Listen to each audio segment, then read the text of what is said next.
Hello and welcome to this week's episode of MT Squared, Minerva's 2-minute tactics for your procurement. I'm in a phone box today because we're talking about telephony. So this is just to talk about calls and lines.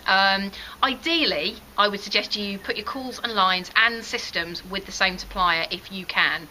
It just saves any issues. You've got one point of contact, and then rather than people arguing about whose fault it is when there's a problem, everything's stuck together, and therefore you've got one person to deal with if there's a problem. I'd suggest you block numbers where you can.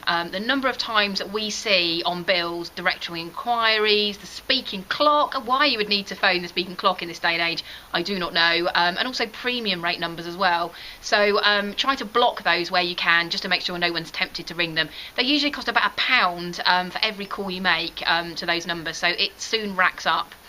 The other thing to talk about is contract renewal dates. Please keep a note of when your contracts are due for renewal. The number of clients, again, that we see that have missed their renewal date and have ended up either on penal rates or out of contract rates, or just basically not getting best value for money because their contract's rolled over and they're not even aware of it. So keep a note of your renewal dates to make sure that you don't miss them. Review your telephone contracts at least every 24 months. The cost of phone calls is dropping rapidly, particularly mobile phones. So, don't leave it 3, 4, 5 years to renew it. Make sure you do it quickly. So that's it for this week's MT Squared. We'll be back with another tactic next week. Until then, soldier on!